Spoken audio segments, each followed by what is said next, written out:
إلهي واسع الكرم ورب البيت والحرم، إليك أتيت منكسرا منيبا أغبر القدم. إلهي واسع الكرم ورب البيت والحرم. السلام علیکم ورحمت الله وبرکاته. ګرانو مینوالو، هیله ده چې جوړ روغ او خوشحاله به یاست. د عقیدې په اړه مو خامخا ډېر څه اورېدلي دي، خو ښایي ډېر ستاسو څخه به عقیده په بشپړه توګه نه پیژني. د عقیدې د اصطلاح څخه په سیاسي چارو کې ډېر کار اخیستل کیږي. کله چې یو څوک پر داسې یو کار ولیدل سي چې د لیدونکي هغه کار نه خوښیږي، نو بیا هغه کار کوونکي ته وایي چې ستا عقیده سمه نه ده، چې تر ټولو عامه بیلګه یې د پګړۍ تړل او نه تړل او ږیرې خریل او نه خریل دي. که چیرې یو ځوان پګړۍ نه تړله، نو د ډېرو انسانانو لخوا ورته ویل کیږي چې ستا عقیده سمه نه ده. خو اوس دلته پوښتنه دا ده چې آیا عقیده په پګړۍ تړلو سمیږي؟ که یې ځواب هو وي، نو بیا تاسو ته بله دا پوښتنه پیدا کیږي چې د عقیده نو څه شي ده او ولې د پګړۍ سره تړاو لري؟ ښایي ډېری به دغه اصطلاح کاروي، خو که پوښتنه ځینې وسي، ممکن د قناعت وړ جواب به ورسره نه وي چې تاسو قانع کړي چې عقیده څه شی ده او ولې د عقیدې ساتل دومره اړین دي. نو په همدغه خاطر مې وغوښتل چې تاسو ته په خپله دا عقیده در وپېژنم، چې په راتلونکي کې تاسو ته خپله معلومه سي چې عقیده څه شی ده، اړینه ده که یا که عقیده سمه وساتل سي څه ګټه لري او که ونه ساتل سي څه زیانونه لري.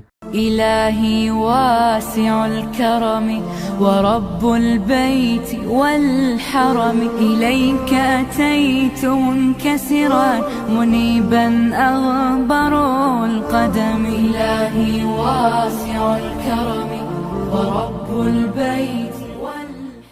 عقیده د عقد څخه اخیستل سوی یو لغات دی چې عقد، تړون او عقیده باور ته ویل کیږي. عقد او عقیده څه ډول رامنځته کیږي؟ عقد یا تړون د یوې ګټې د لاسته راوړلو دپاره د یو باور او عقیدې سره رامنځته کیږي. د بیلګې په توګه، که چیرې تاسو د یو بل کس سره د خپلو ګټو پر اساس یو عقد یا تړون وکړئ چې مثلا زه ستا په مځکه کې د یوه کال دپاره غنم کرم، مځکه یې ستا، خوارۍ زه پکاږم.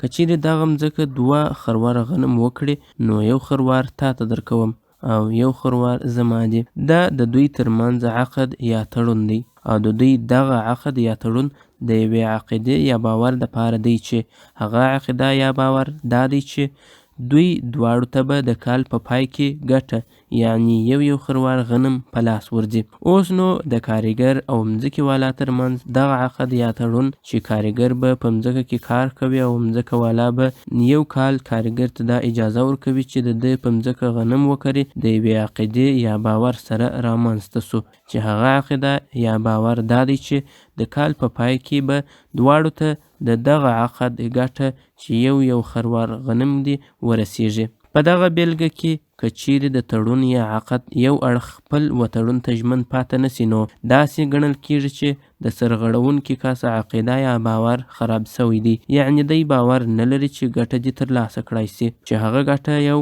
خروار غنم دی. همدغه ډول که چیرې یو کس د خپل ځان سره عقد یا تړون وکړي چې زه په خپله مځکه لګښت کوم او زما عقیده او باور دا دی چې زه به د کال په پای کې ګټه ترلاسه کړم. اوس د عقیدې و تعریف ته یو څه بدلون ورکوو. عقیده و هغه باور ته ویل کیږي چې ته یې د یوې ګټې د لاسته راوړلو په وخت کې لرې. د عقیدې تر دغه تعریف لاندې موږ دا ویلی سو چې که چیرې یو څوک د ګټې د لاسته راوړلو عقیده یا باور ولري، نو دی خپل دغه باور یا عقیده نه خرابوي، او که یې خرابه کړي، نو دی خپل هغه عقد ته ژمن نسي پاته کېدلی چې د باور په کړی وو.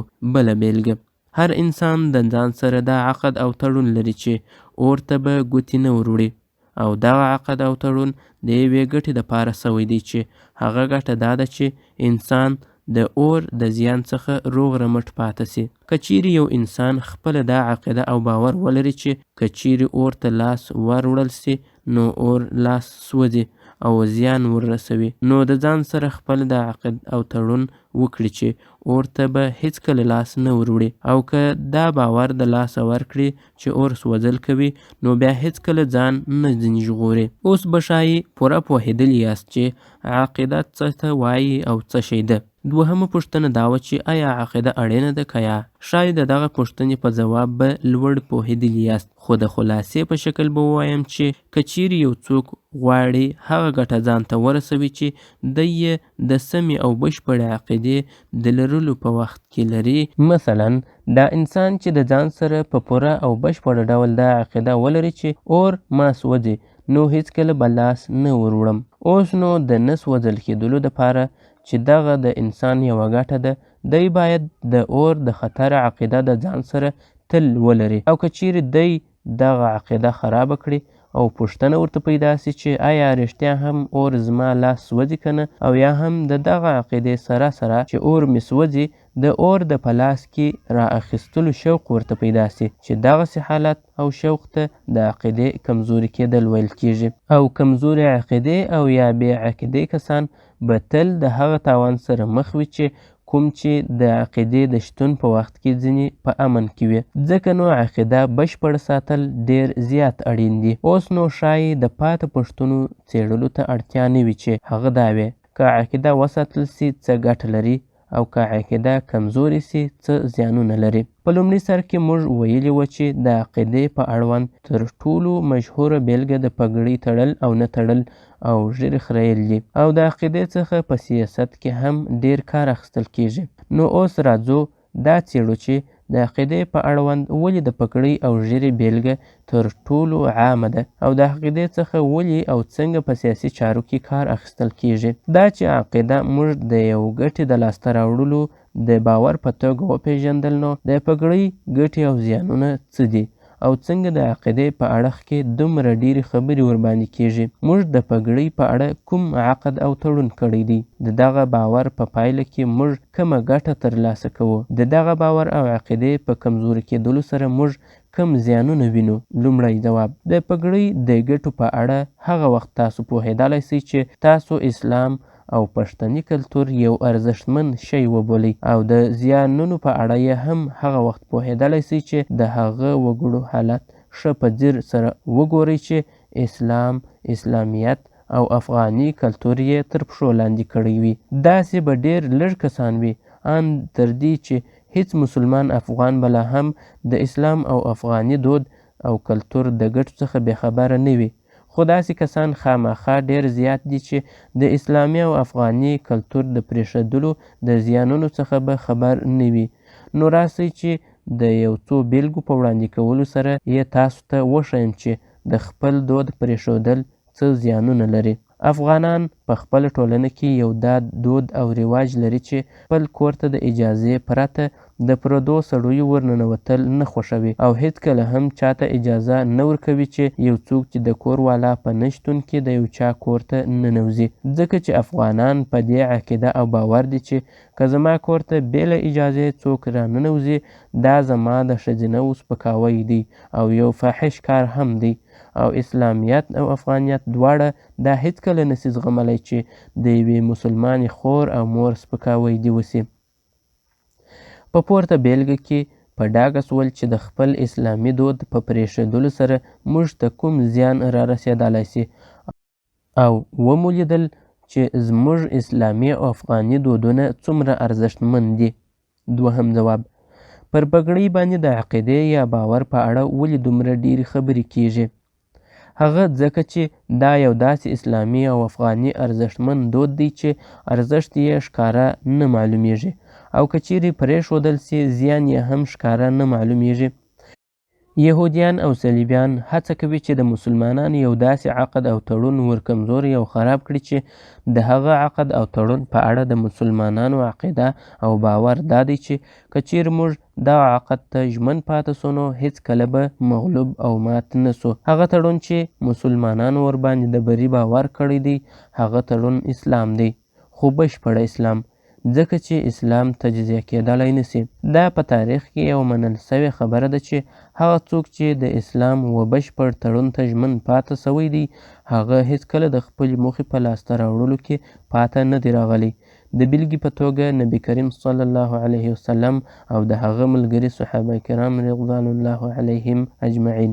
د هغه نه وروسته بله بیلګه د هغو اسلامي واکمنانو ده چې په بشپړ توګه یې د اسلام په تړون باندې پوره باور او عقیده وه، لکه سلطان صلاح الدین ایوبي رحمه الله. اوس نو که چیرې صلیبیان غواړي پر موږ مسلمانانو باندې بری ترلاسه کړي، نو لومړی به زموږ باور او عقیده د دغه تړون او عقد په اړه کمزوري کوي، او بیا به دغه باور د دغه عقد او تړون سره سره ګر سره له منځه وړي.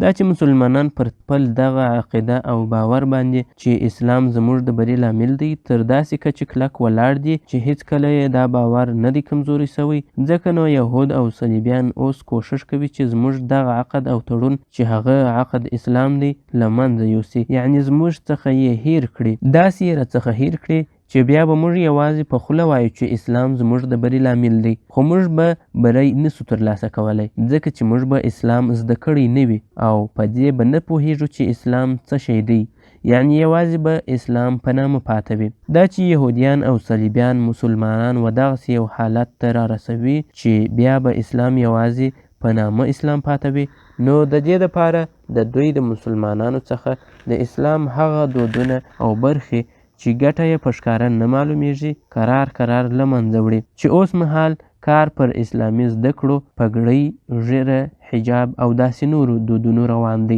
چې له منځه یې یوسي. یهودیان او عیسایان یعنی امریکایان او ناټو څه ډول په خپل دغه کار کې بریالي کیږي چې زموږ اسلامي دودونه قرار یو له منځه یوسي. د دې پوښتنې د پوهېدلو دپاره تاسو باید په دې پوه یاست چې انسان هغه وخت پر یو شي باور کولی سي چې د هغه شي په اړه پوره معلومات ولري او په پایله یې خبر وي، لکه اوس چې مسلمانان پر اسلام دغسې یو باور په دې خاطر لري چې دوی د اسلام بری په خپلو سترګو لیدلی دی، او مسلمانان به تر هغو برلاسي وي چې په اسلام په بشپړ ډول خبر وي، او بل دا چې د یو شي په زیانونو ښه خبر وي، لکه اور چې انسان سوځي، او دی به تر هغو د اور د زیانونو څخه په امان وي چې د اور په اړه پوره او بشپړ معلومات ولري. اوس نو د اور څخه د ځان ساتلو دپاره اړینه ده چې اور په بشپړه او هر اړخیزه توګه وپېژندل سي. د بیلګې په توګه که چیرې یو څوک د اور په زیانونو خبر وي خو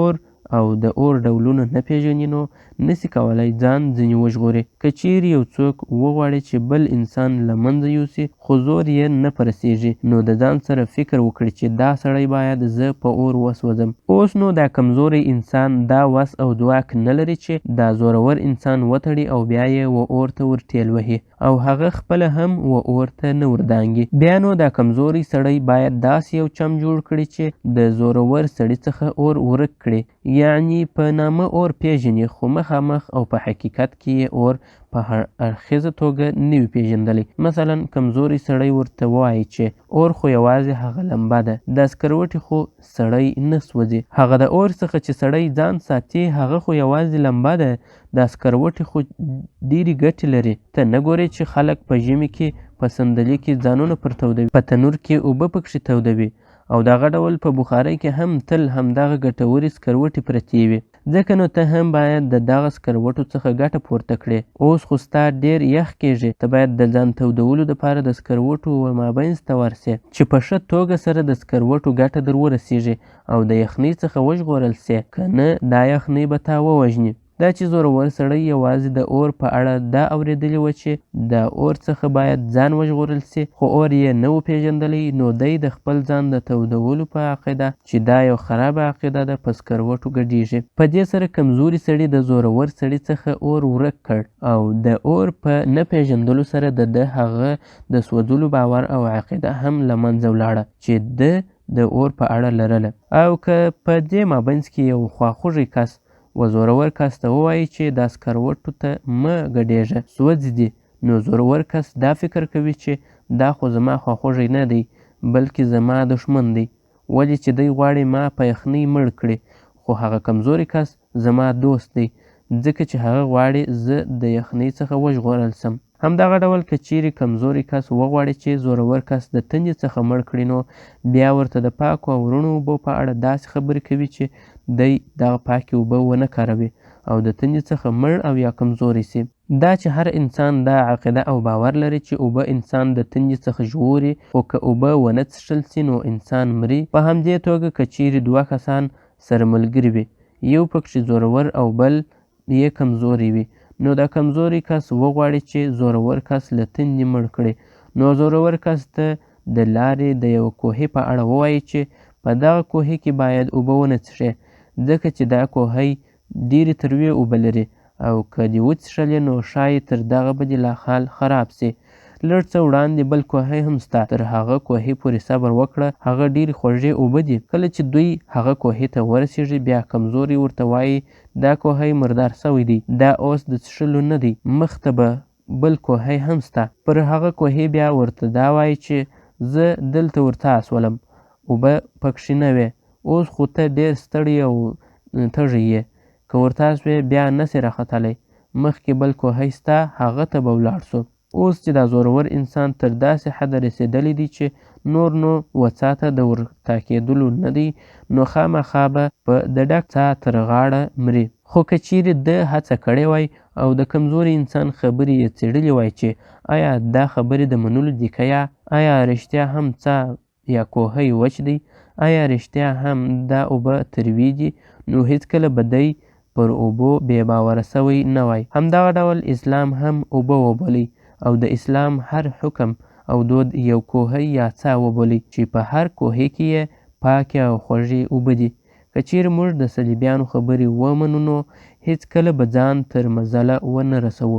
دوی چې موږ ته پر لومړي کوهي د اوبو نه څښلو ویلي دي هغه کوهی د اسلامي زده کړو دی. که چیرې یو مسلمان اسلامي زده کړې ونه کړي نو هېڅکله نسي کولی د اسلامي دودونو په اړه خپله ګټه او زیان وسنجوي. بیا به داسې وي لکه هغه تږی او ستړی زورور کس چې د نورو په وینا یې د رڼو اوبو د څښلو څخه ډډه وکړل او اوس د تندې په سبب د کمزورو خلکو په لاس کې د دومره اوبو په ترلاسه کولو لوبیږي چې نه به هېڅکله په اوبه سي او نه به و یو څا ته د ورکښته کېدلو سي، بلکې داسې حال ته به ورسېږي چې دی به بیا وڅا ته د ورکښته کېدلو خو څه چې د ورته کتلو بلا نه وي. دی به د دې څخه بیریږي چې که زه څا ته ورنږدې سوم نو ښایي د کمزورۍ له وجې ورولوېږم او مړ به سم. خو که چیرې بیا هم دی هڅه وکړي او کوهي ته د ورتا کېدلو اراده وکړي نو ښایي کوهی به ډېر ژور نه وي، ښایي و کوهي ته د ورلېدلو په سبب دی به په خوږو اوبو اوبه سي او بیا به وکولی سي چې د اوبه کېدلو او رابیداره کېدلو په وجه بیرته د کوهي څخه ځان راوکاږي چې په دې سره به بیرته په خپلو پښو ولاړ او د خپل سر به وي. اوس خو تاسو وپوهېدلاست چې څه ډول امریکایان او ناټو د مسلمانانو څخه د دوی دین ورکوي. د لا ښه پوهېدلو دپاره یو ځل بیا یوه لنډه کتنه ورته کوو چې ښایي نور مو هم ذهن په دغه اړه پراختیا پیدا کړي. صلیبیانو او امریکایانو او ناټو د مسلمانانو په منځ کې دا خبره راواچوله چې اسلامي زده کړې هېڅ ګټه نه لري. نه یوازې دا چې ګټه نه لري بلکې تاوان هم لري. تاوان یې دا دی چې وخت مناکي بربادوي. که چیرې تاسو دغه وخت پر عصري زده کړو تیر کړئ تاسو به د الوتکو، ټانګونو او اټم بم خاوندان سئ، او که دغه وخت پر دیني او اسلامي زده کړو تیر سي تاسو د به هېڅ هم په لاس در نه سي. کله چې مسلمانان د دغه کوهي څخه د اټم بم، الوتکو او ټانګونو په هیله تیر سي نو بیا ورته وایي چې اټم بم او وسلې د انسانیت ضد دي. اسلام د سولې او ورورولۍ دین دی، د مینې او ترحم دین دی، ځکه نو باید پر هیڅ انسان ظلم او تیری ونه سي، وسلې ونه کارول سي، وحشت او بربریت باید ونه سي چې په دې سره مو د هر ډول علم او تمدن د رڼو اوبو څخه تیږې او ستړي تیروي. د بلې خوا وایي اسلام د انسانیت، مینې او محبت، آرامۍ او خوشحالۍ دین دی. باید هر انسان پکښې خوشحاله وي. ښځه هم یو انسان دی، باید په کور کې بندي نه سي، د باندې راووځي. خپلې انساني غوښتنې باید په خپله پوره کړي. هیڅ انسان دا حق نه لري چې یوه ښځه دې د مړي په شکل په کفنونو کې وپیچي. هر ځوان باید خپل زړه په خپله خوشحاله کړي، باید ځان مینهناک جوړ کړي. هغه څه باید وکړي چې د ښځې خوښیږي، باید ځان د پرمختللو خلکو سره سم کړي.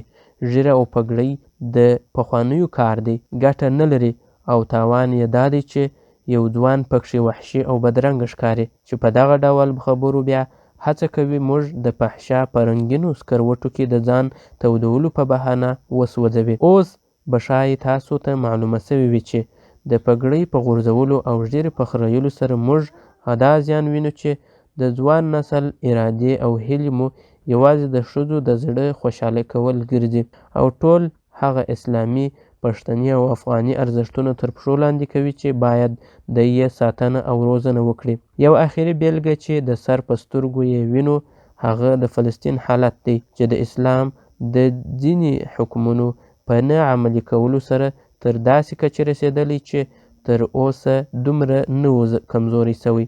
دوی د اسلام هغه حکم پر ځای نه کوي چې اسلام وایي هغه کافر چې غواړي په اسلامي هیواد کې واوسیږي نو یا به اسلام قبلوي او یا به مسلمانانو ته جزیه ورکوي. کله چې فلسطین ته په ډلو ډلو یهودیان را مهاجر سول نو د فلسطین د مسلمانانو څخه یې د اسلام دغه حکم په داسې چل ول هیر کړي چې مسلمانانو وروسته داسې وګڼل چې جزیه اخیستل به ښایي د اسلام دپاره یوه بدنامي وي. یهودو په فلسطینیانو کې داسې عقیده او باور خپور کړي چې ګواکې دغه جزیه اخیستل پر انسانیت تیری کول دي ځکه چې یهود خو هم انسانان دي. نو که چیرې مسلمانان د یهودو څخه جزیه واخلي نو د مسلمانانو دا خبره غلطه ثابتېږي چې اسلام د انسانیت دپاره د ښېګڼې دین دی.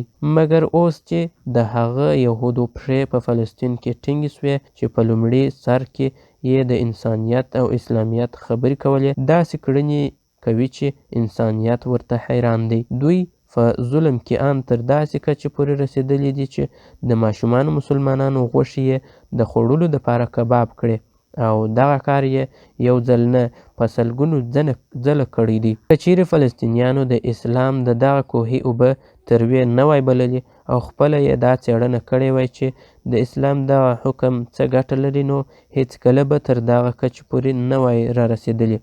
که چیرې فلسطینیانو د دوی څخه د اسلام د دین سره سم مال اخیستی وای نو هېڅکله به یهودو دومره واک نه وای موندلی چې دلته په فلسطین کې خپل حکومت جوړ کړي. نه یوازې دا چې حکومت به یې نه وای جوړ کړی بلکې مسلمانانو ته به د دوی د مال په وجه پوره ځواک په لاس ورغلی وای او خپل حکومت او جهادي چارې به یې په پوره توګه په ځواکمني کړي وای. همدغه ډول هر هغه اسلامي هیواد چې د اسلام لارې چارې د خپلو ارزښتونو سره نه زده کوي او په کار یې نه اچوي او د خلکو په پوچو او تبلیغاتي خبرو پسې ځي نو خامخا به یوه ورځ حال تر فلسطین بدتر کیږي. درنو مسلمانانو، هیله ده د عقیدې په اړه به مو پوره معلومات ترلاسه کړي وي. اوس نو که چیرې تاسو ته څوک ووایي او یا تاسو یو چاته د عقیدې په اړه خبرې کوئ نو دا لاندې د عقیدې تعریف په یاد ولرئ. عقیده و هغه باور ته ویل کیږي چې ته یې د یوې ګټې د لاسته راوړلو په وخت کې او یا د یو زیان څخه د ځان ساتلو په وخت کې لرې. درنو مینوالو، ستاسو څخه ډیره زیاته مننه چې انځوریزه مو تر پایه وکتل.